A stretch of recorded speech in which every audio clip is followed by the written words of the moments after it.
Hello and welcome back to the podcast, the Ride Within podcast.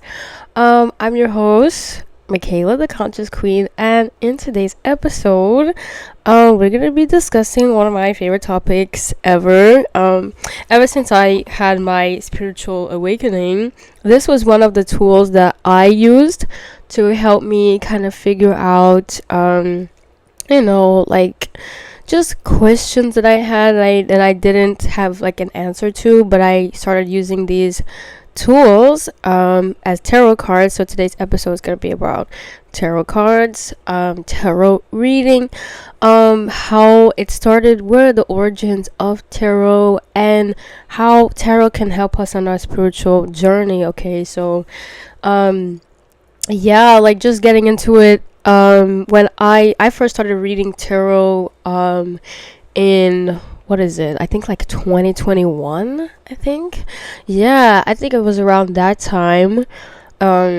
So I feel like around that time I really started to experiment with tarot. I got the original tarot and I was just kind of reading, and I was just kind of like, the cards, they tell like a nice story, which I enjoy. So we're gonna get into like the origins of tarot today, and kind of like popular readings or popular ways in which you can read tarot, or popular what's it called, like where you kind of arrange it on the table. Yeah. So and the types of readings that people do. Okay, so the origins of tarot actually originated in Italy in the early I think 15th century. I think 15th or 18th century, I think around that time. Okay, and then it was originally called tarocchi, right? Tarocchi or trinofi. And it was like a game for like elites, actually, for the Italian elite. Okay, and it was like a variation of the game bridge, right? It's like a really long game. Bridge is like a really long card game, but like it wasn't necessarily originally used for divination. It was just a card game. Okay, and then it wasn't until like later, like in France, it was started to use for like divination and occult practices. Okay, so I thought that was actually pretty interesting. I was always wondering where tarot came from, and it was originated from Italy. So I thought that was actually pretty cool when I was doing my research. Okay, so it wasn't until later. So it was in the 15th century, it originated in Italy, and in the 18th century, it was like later in France, used for divination, fortune telling, things like that. And basically, the whole structure of the tarot deck is not like your regular like 52 cards in a regular playing card deck, but it's like 78 cards, and there's like 22 major arcana, right? And 56 minor arcana cards. Okay, and then they go through, the minor arcana goes through ace through 10. So the minor arcana is split up into 4 categories.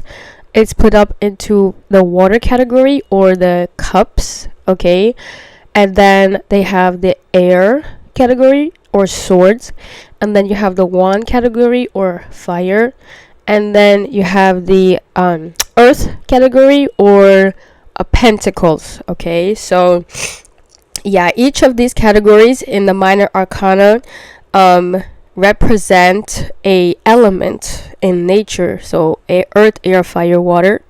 Okay, and then in the major arcana, it just kind of represents big themes in our lives, so a few examples from the major arcana would be like the sun card, the moon card, what else, the strength card, what else, like the death card, there's also the world card, there's also the magician, there's also like there's so many themes. There's temperance, there's judgment card, and all of these are just kind of like themes, like major themes that we go through in life, representing different aspects in our lives. So yeah, when they come out in a reading, when these major arcana cards come out in a reading, it's like a more direct message than a minor arcana card,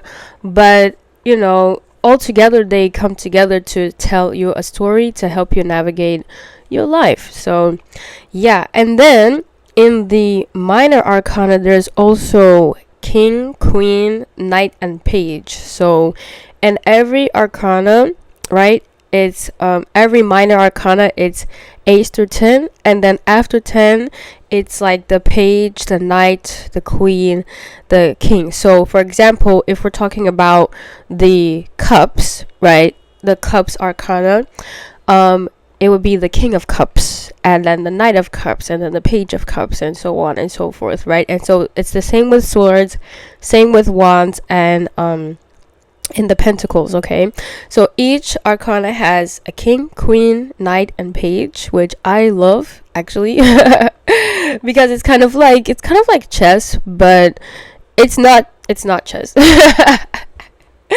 For me, I've always thought about like chess as a very complicated game, but I personally enjoy tarot because there's pictures, and I love pictures.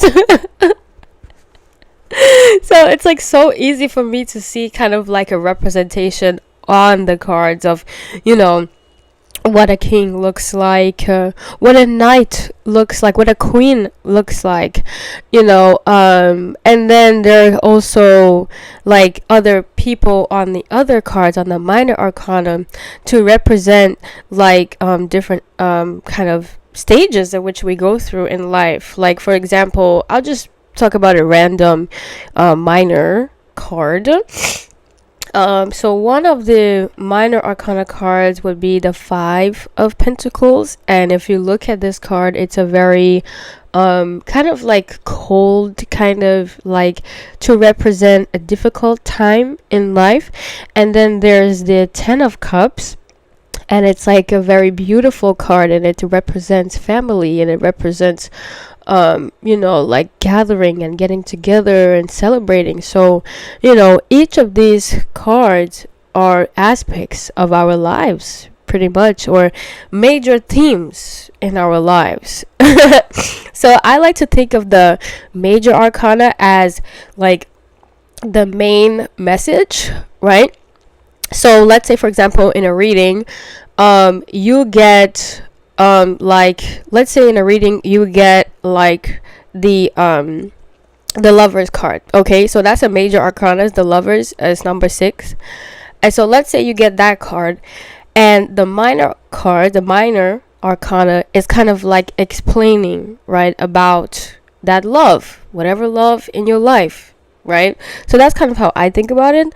The big major arcana is to get the main message out, and then the minor arcana is to kind of give you details. Okay, so that's how I feel. And these tarot cards and readings, they just help us kind of decode messages from our subconscious mind, because that's what I believe that we all have memories like deep in our subconscious. We all have like where our dreams are is deep inside of our subconscious. So sometimes we use things like tarot divination to help bring those messages out, to help us figure out who we are and what we want to do in our life. Okay, these readings help us navigate our thoughts and our emotions, and possible outcomes for our future.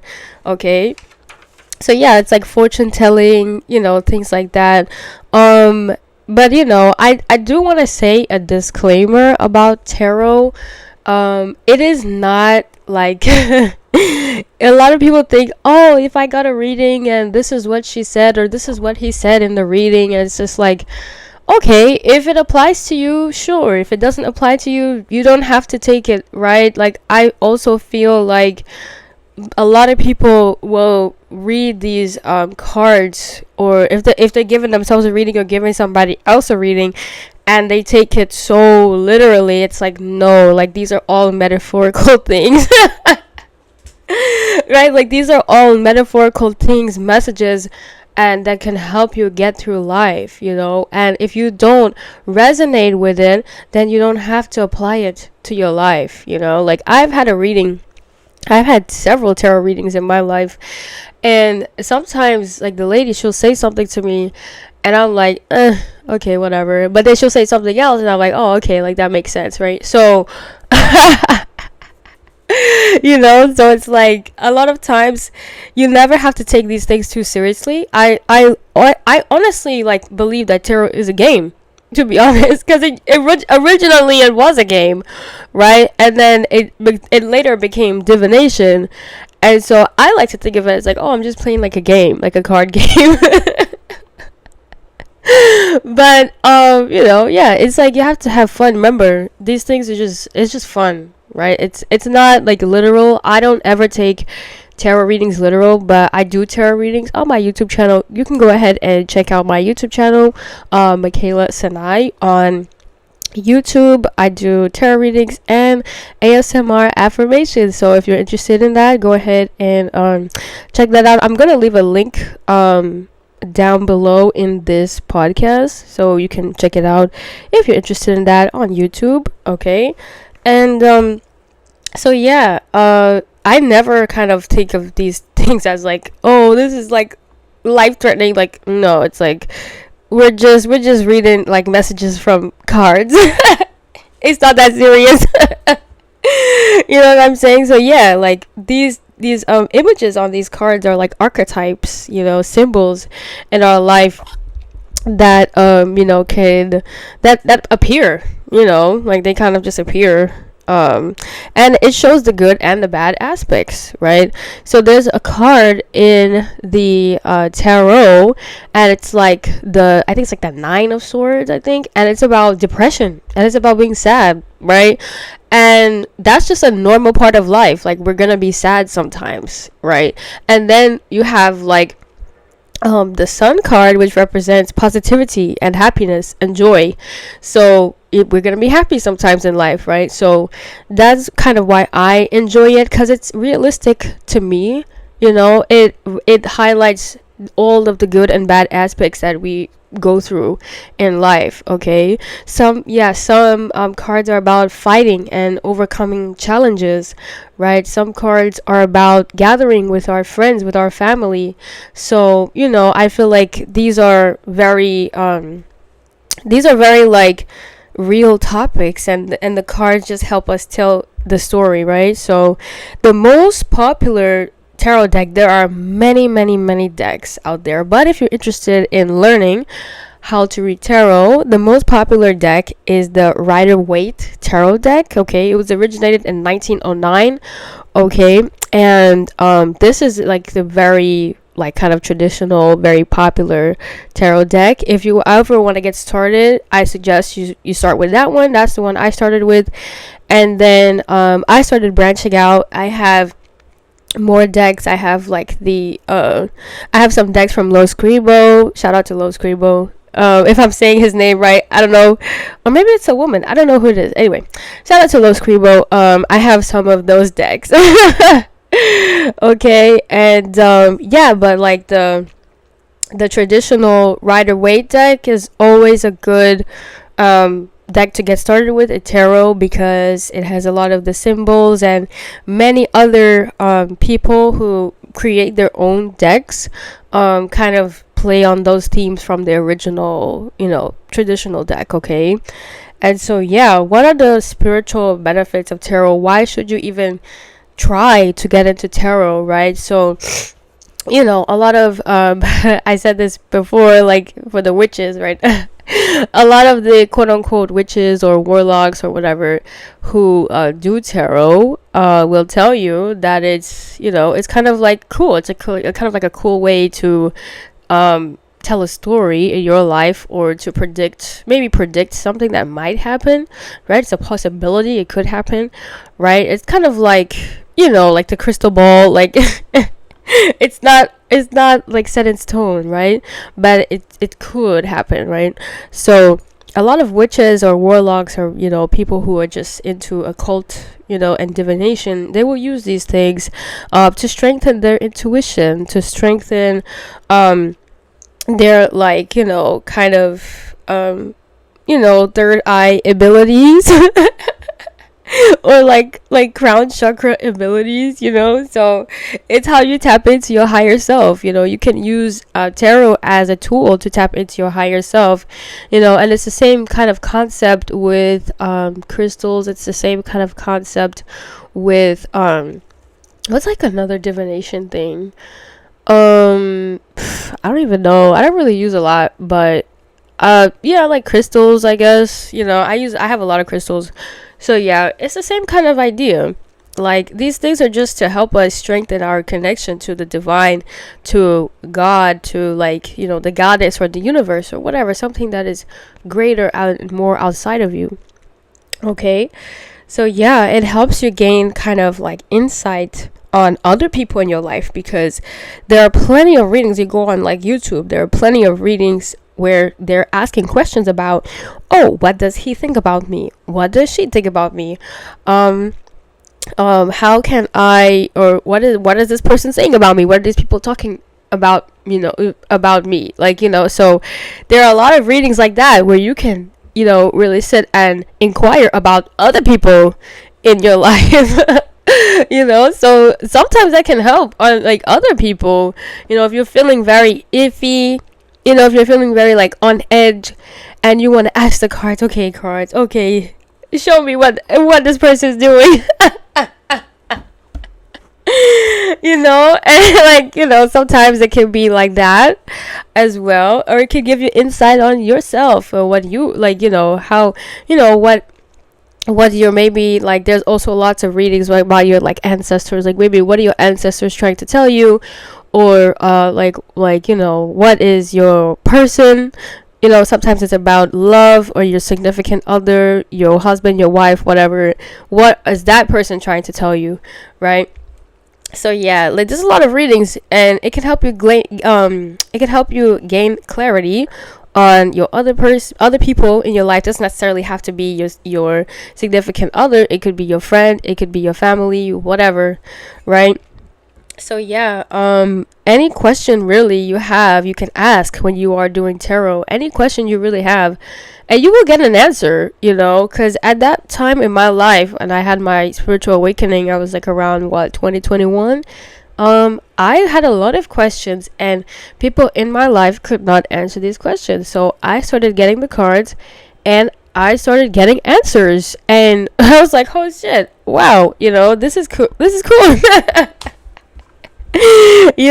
And so, but I want to emphasize this. I said this earlier, but you always have to kind of look at it like it's fun. Like, don't look at it like it's like, oh, like, I'm just what's the word, oh, these are just absolutely factual. Everything that is happening in this reading is factual. And it's just like, is it though? Like, always have the I would say always have the kind of thought in the back of your mind, like, whatever resonates with me will resonate, and if it doesn't, it doesn't, and I don't have to take anything seriously that I don't want to, so you always have to kind of keep that in the back of your mind during these readings. But yeah, they help you gain insight on yourself, on other people, help you spiritually evolve, help you connect to the divine outside of you. Okay, and then I want to get into some popular spreads. Okay, so a tarot spread is just basically how the cards are being read to you, or how you can read the cards to somebody else. Okay, so you could do a one card reading. So that's basically, you just take the deck, you pull one card out, and you read from that one card. Okay, that's kind of very basic, but sometimes it's very necessary, right? And then you have a 3-card reading, and the 3-card reading is like past, present, future. Okay, so what was going on in your past, what's going on currently, and then what might happen in your future. So that's the 3-card reading. Also still very simple, a little bit more detailed than the 1-card reading. you know. That's like pretty good. Okay, and then you have a 4 card reading. That's my favorite. And if you go to my YouTube channel, I have a lot of 4 card readings. I think almost every single video I have is a 4 card reading. So the 4 card reading is like who, what, where, when, and how, why, right? So I guess the when and the how are connected in the 1 card. So yeah,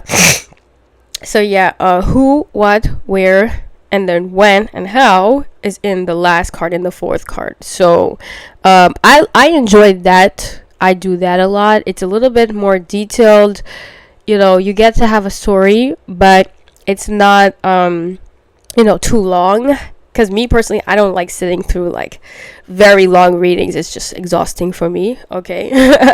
Like I kind of need to know what's happening within the first like 10 minutes. Like I can't focus too long. Or maybe it's a Gen Z thing, I don't know, because I'm Gen Z and I grew up on like technology, so I need everything like kind of fast.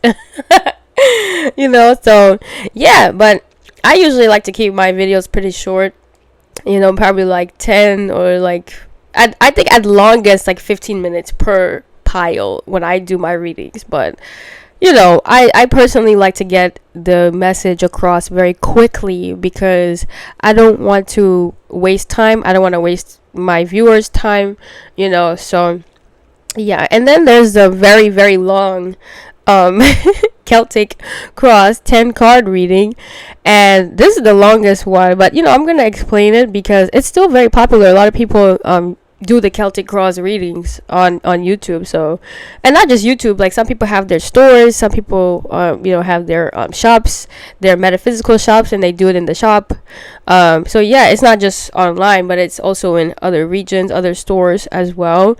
So the Celtic Cross reading is like 10 cards, and the first card is like the present, so that represents you. The second card is like the problem or the situation that you're currently in. The 3 represents your past, right? The 3rd card. The 4th card represents your future. Okay, the 5th card represents your higher self. The 6th card represents your subconscious self.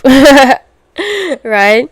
And then the 7th card represents what you can control or what you can do in your reality, and the 8th card represents what's out of your control.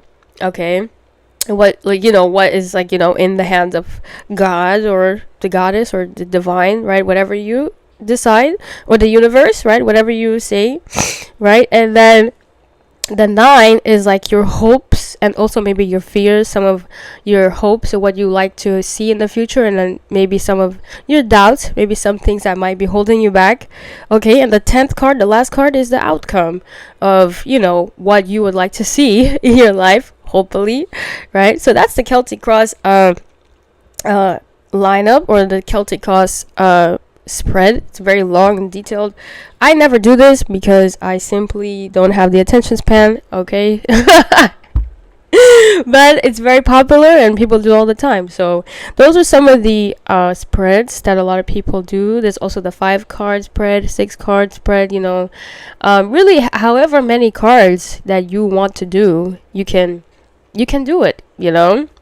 And so yeah, I will get the last point I'm going to get into is the oracle decks, because that's what I love oracle decks. Okay, oracle decks are actually more simple than tarot, because most oracle decks are unique and filled with messages, like just divine kind of guidance messages. Let me see if I can like get you a message for anybody listening. Hold on. Okay, so I got a Gaia oracle deck. This was the first one. It's by Tony Carmine Salarino. I think I'm saying that right. It's a Gaia oracle deck, and this was my first one. I love this one so much. I'm actually gonna pick one for you guys today. A card. Yeah, it's from the Gaia oracle, just to give you guys like a message. Let's see. So an example would be like sacred journey, life cycles, family transformation. That's one. Okay. And then another kind of oracle would be like, winter's end, regeneration, rebirth, positive outcome. So the oracle cards are not necessarily related to tarot.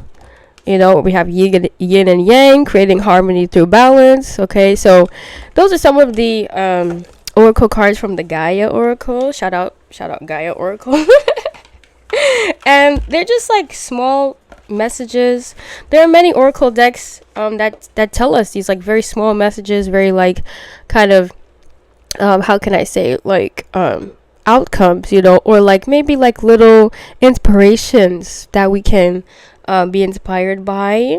Okay, yeah. And overall I feel like tarot is a very nice divination tool. It's a fun thing that many spiritual people do. I know I certainly love tarot because it helps me kind of get enlightened on my problems in life. If I have a problem, if I have a situation, or if I want to help somebody else and somebody else is asking me what they would like to know about their future, quote unquote, right?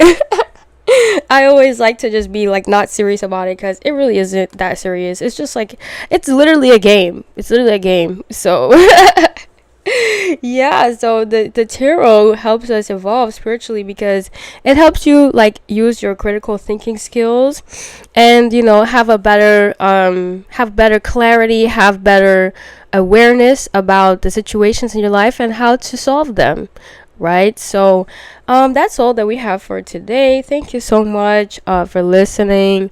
In next episode, we're gonna talk about how to create your dream life. Okay, whatever that means to you, we're gonna talk about it in detail, how you can create or manifest your dream life in 4 steps. This is inspired by Life by Lucy. I saw a video from Life by Lucy and I absolutely love her. Shout out Lucy. So yeah, we're gonna be talking about that in the next episode, how you can create your dream life in 4 steps. And yeah, tune in. I'll see you in the next what is it? In the next podcast. Yeah. In the next episode. All right. Take care. I love you guys, and I will see you in the next podcast. Stay right within.